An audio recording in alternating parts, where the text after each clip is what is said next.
everyone, welcome back to my channel. My name is Maggie and today we're going to be reviewing my July budget. So we're going to go through what actually happened.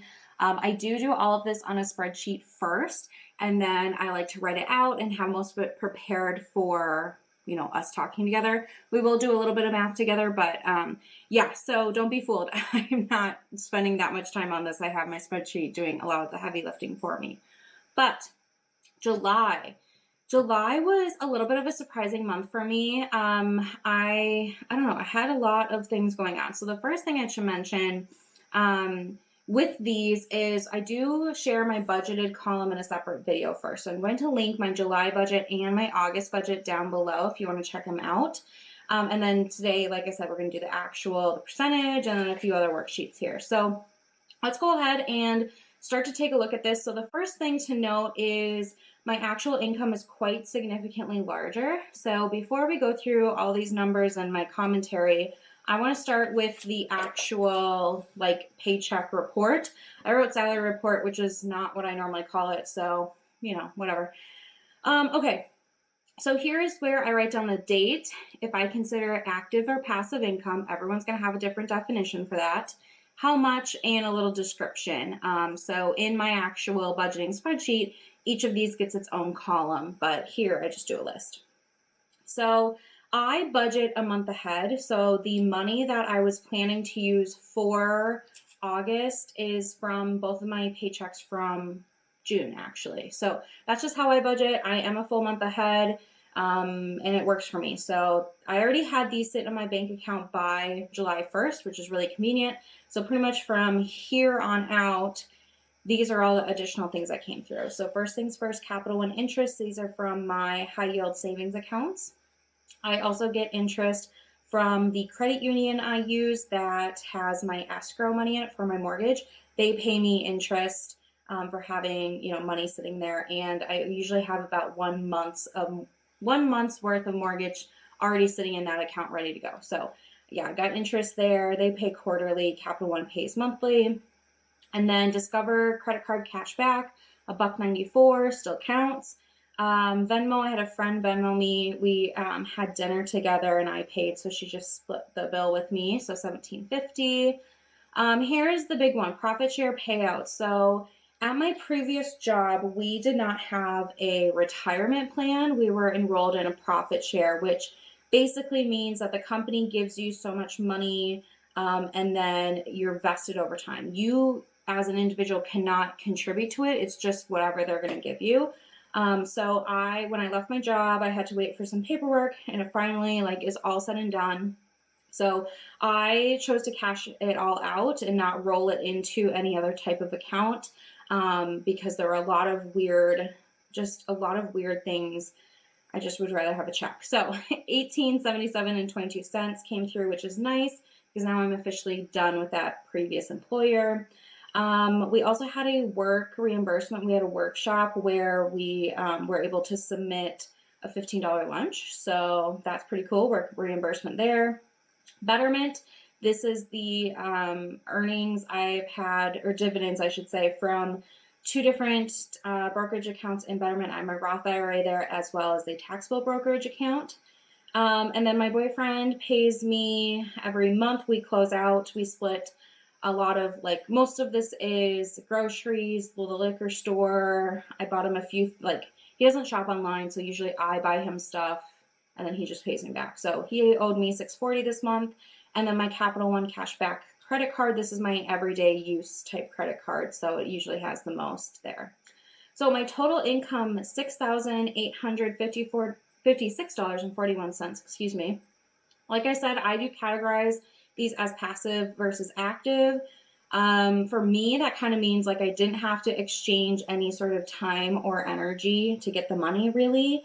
So yeah, that's how I categorize it. So I have 62.19% in active and 37.81% in passive income this month, which is pretty darn good if I do say so myself. So now that we have a background of how my income swelled so much this past month, let's take a look at the actual reporting here. So if it has a check mark here, it means that it was exactly the same amount. If it's in pink, we went in a direction I didn't really want to go in. If it's green it means that I went in a direction I did want to go in. So for expenses, grocery, way over budget, double the budget, 500. We were at $1,045.18.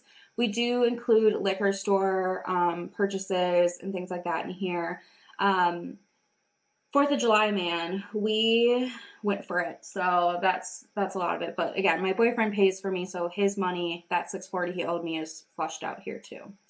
Gas, I stayed exactly at 60, which was kind of nice. I mean, it wasn't a full tank of gas at the end of the month, but I stayed within that 60, which felt nice. Spending $622.99, a little bit higher than I'd like to be, but not super terrible. I don't know. My spending is always over 500. I honestly should probably just increase it, but I don't want to. So yeah, those two are over. Looking at funds though, all of these are green, which means that, something positive happened. So first one, utilities. I got a correction email for my natural gas bill. So I was thinking that I was going to have to pay $58.72. And this, if you aren't familiar, goes into, I have a bank account that has $300 in it. And then my utilities all come out from there. And then at the beginning of the month, I just refill it. So last month it was $58.72, but I ended up getting a little bit of a credit back into that account because they overcharged me and whatever. So it ended up being $48.11. Annual swelled, that payout I got from my previous employer, I am going to have to pay taxes on it. So I wanted to save a decent amount here to make sure that I have, cash ready for that. So that is higher than normal, but I'm okay with it. Vacation, just added a couple of cents from the high yield savings account. Same with gifts.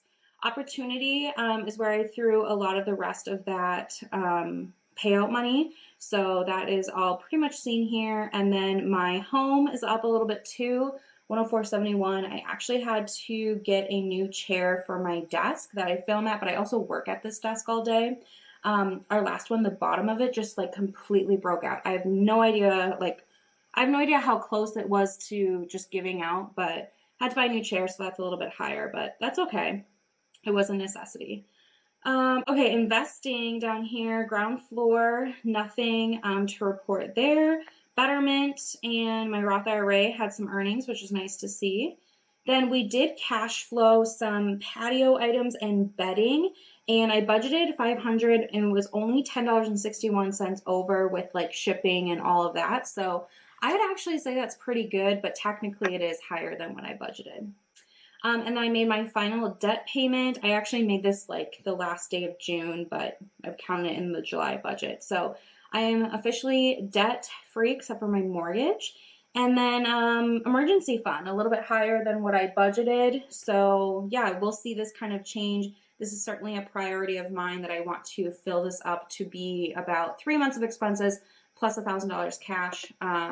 So physical cash, not bank account money cash. So anyway, the other thing that I do is I calculate the percentages. This is just really helpful for me to see kind of a larger scope of what's going on. So even though I spent a lot of money up here, my expenses section was under 50%, which I still think is pretty good. The fund section, 38.68, but this does not even include the emergency fund. It's closer to 40% if this was rolled up here. Investing 1.86, and then the cash flow 7.45%. So feeling pretty good about this budget all in all, even though some of these dollar amounts are a little bit scary. So this is my July overview sheet, and I've already filled out some things here. So up at the top, I have the total income, the percent passive, and the percent active, which we already looked at. Remember on the back of my budget, the paycheck report. So next is savings rate, which we calculate together, and that's on the back of this sheet. So before we get into savings rate, I like to have a quick chat about the funds. So I don't share every single fund with you guys, but these ones I do share pretty, openly. So these are the ending balances. Annual was up from last month. I did put some money away, like I said, for taxes. And I also paid for my car registration tax. So that is done for the year, which feels really good. Nico is my cat, and he is up, but we didn't have any expenses this month. Incidental is up, no expenses. Beauty, 101.37. I did no by July for all beauty products, and it was a huge success, and I'm really proud of that. So very, very pleased there that this built up a little bit. Gifts down a little bit. I did purchase a birthday present for my boyfriend. His birthday is in August, but I purchased it early enough because there was a sale and what I want to get him, so I just went for it. So yeah, $113.91. Home is at $25.50, is actually up from the previous closeout, and I did have to buy that chair. Vacation, $453.02.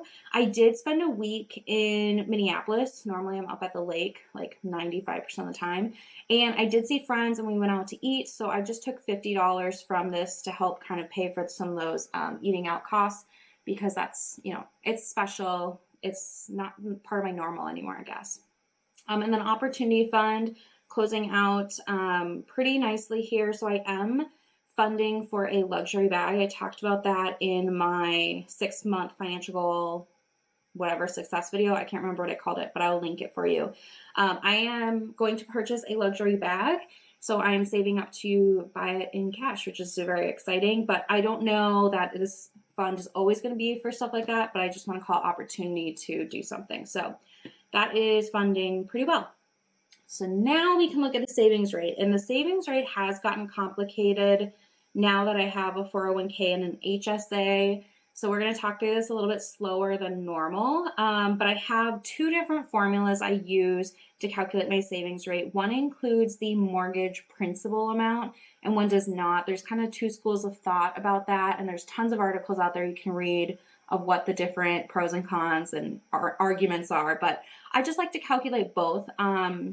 So there's A plus B plus C over D. So all of the factors would be including the mortgage. Without the mortgage, I'm not adding C in the top there. So it's just A plus B over D. So let's talk through these though before we actually do some math. Okay, so the first one, letter A, is the actual like funds balance. So I take how much I have in all my different accounts at the end of July minus what I had in all my accounts minus the end of June. So this is how much extra cash I added to my accounts, because I can budget that I'm gonna, $50 towards incidental, but if I don't actually hold on to it and I spend it, I didn't save it. So that's how I think about it. So I was able to save $25.49.05 this month, which is pretty good. I think that might be one of the higher months. So that is A. B is investing. So I have all of the different types of investment accounts I have, and I've got 2 columns. I've got what I contributed and then the dividends and interest that I potentially earn. So for my Roth 401k, I contributed $187.50, and I didn't actually earn any dividends or interest this past month, but the fair market value has changed, but I don't capture that here. Betterment, I added in $25 and I earned $1.78. Ground floor, nothing. HSA $455.37. I have not reached the threshold of my HSA account yet where I can invest. I think I have to have $2,000 in the checking account portion, and then anything above the $2,000 total I can invest. So probably this fall I'll be able to do that. And then my Roth IRA, I contributed $100 and made 65 cents. So the total for investing is $770.27. So that's letter B. Letter C is my mortgage principal. So this month towards my mortgage, actual principal and lowering what I owe was $351.34. And then D is the total income. So this is the part that's a little bit more complex. So if you've been watching these for a while, hang in there with me. The first one here is my July income. That's from this sheet, okay? So this is how much actually hit my bank account. But my 401k and my HSA, that money actually comes from my paycheck before it hits my account. So I'm including it as investing in savings here. So I have to include it in total income here. Otherwise, my number wouldn't make sense. So I have to add the $187.50 and the $455.34 back into the total income. So all of this will flush out correctly. So with these three added together, my total income is $7,499.35 for the sake of savings rate. So now we're going to do a little bit of math. I have listed out here at the bottom the different equations. So let's see here. We're going to do with mortgage first. So we've got 2549.05 plus 770.27 plus 351.34. So that gives me 3670.66. So I'm going to divide it. See, and I wrote the wrong number down here. This is a good catch of why I don't do this without you guys. So 3670.66 divided by 74.99 and 35 cents. I'm going to multiply this by 100 to get my decimal into a percentage. So 48.94% is my savings rate for the month, including the mortgage. So let's do it again, but without the mortgage principal. So we're going to do 2549.05 plus 770.27.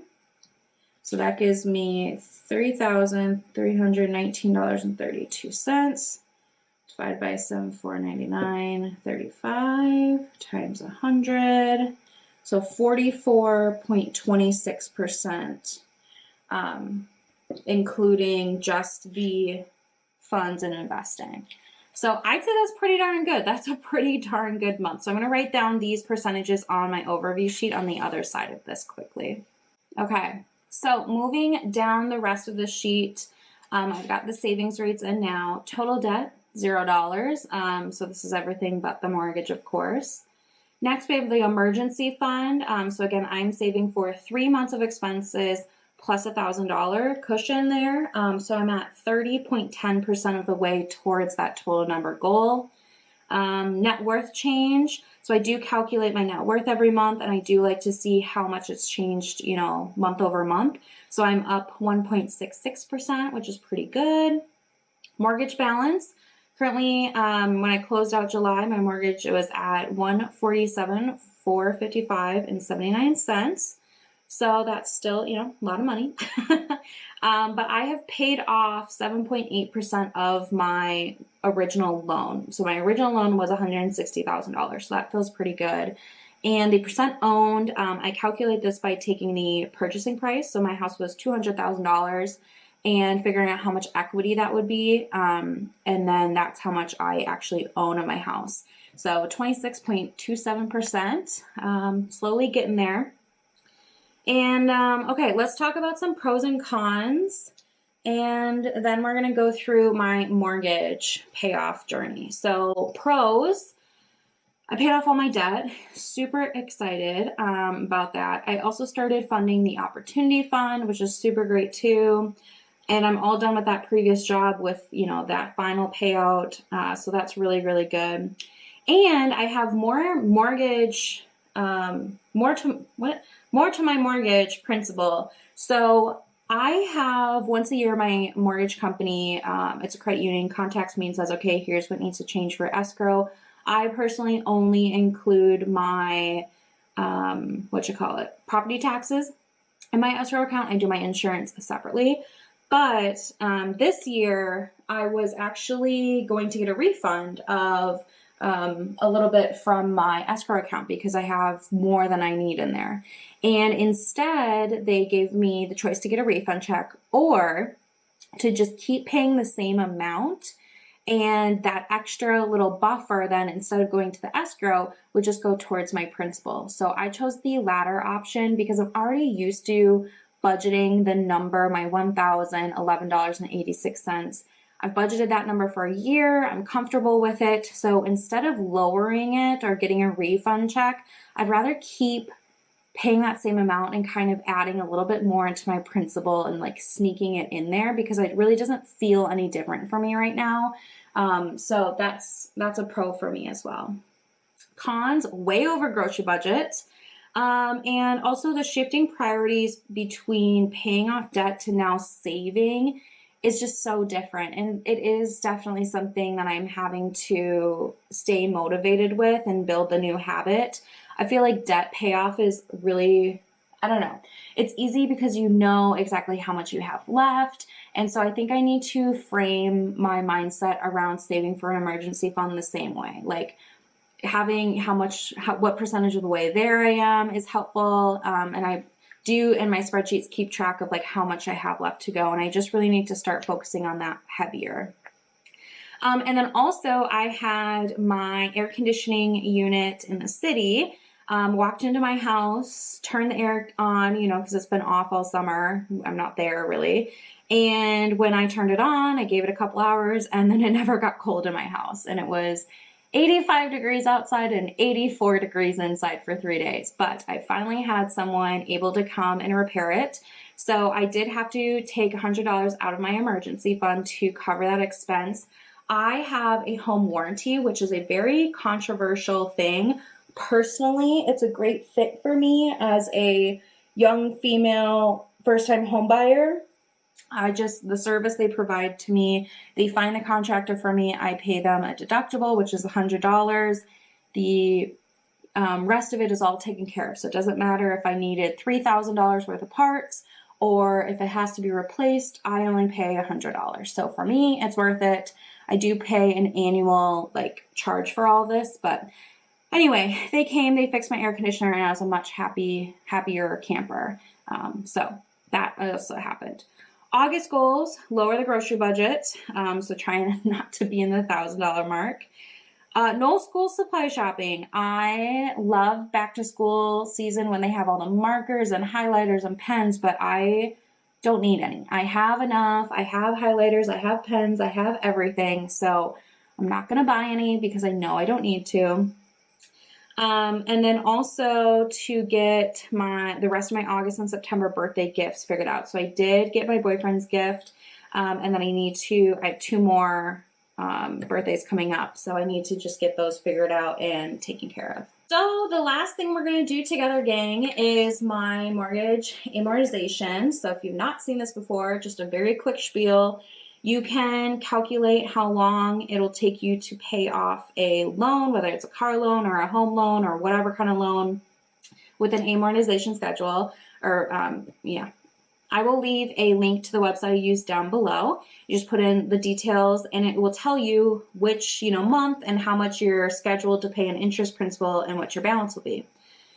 Since day one of owning my house, I have always made 1 additional payment a year, and I do that by breaking it down monthly. So I personally have to only pay an excess of $62.69 per month in order to have 1 extra payment put onto my mortgage principal every year. So I already have that all calculated, and now I have that little extra bit from the escrow. So I am moving and shaking. So for July 2021, I was scheduled to pay $487 in interest, but I only paid $477.29. I was scheduled only to make a principal payment of $266, but I actually made a principal payment of $351.34. Here's what my balance was supposed to be, and here's what my balance actually is. So I've already filled this out. It's easier for me to just write it beforehand. And then what I do, and this is where the colors come into play, is I highlight when I have surpassed the different amounts. So as an example, let me get my sheets all straight here. Okay, so I have my green highlighter here, and I'm doing a different color per calendar year. So 2021 is green. So my ending balance at the end of July is $147,455 and 79 cents. So what I'm going to do is I'm going to come down here and see what I can cross off that I have surpassed. So $147,455 is definitely lower than $147,783. So I'm going to highlight that one. $147,455 is also lower than $147,508. So I'm going to highlight that one. But $455 is more than $232, so I can't quite cross that one off, but I did get to highlight 2 today, which is really exciting. And so this is where I like it because I can visually see how the 1 extra payment starts to snowball, or anything extra you want to put towards it. So I am 1, 2, 3, 4, 5, 6, 7, 8, 9, 10, 11 months ahead on my mortgage, which is so exciting and rewarding to actually see. And I'm also 1 line away on this sheet from being done with the first sheet. I mean, I have probably 10 more, but that's also an accomplishment. So yes, that is going to wrap up my overall review of how July went for me financially. I would love to hear from you guys down below in the comments what was good, or maybe areas that need improvement from July, and if you have any August goals for yourself.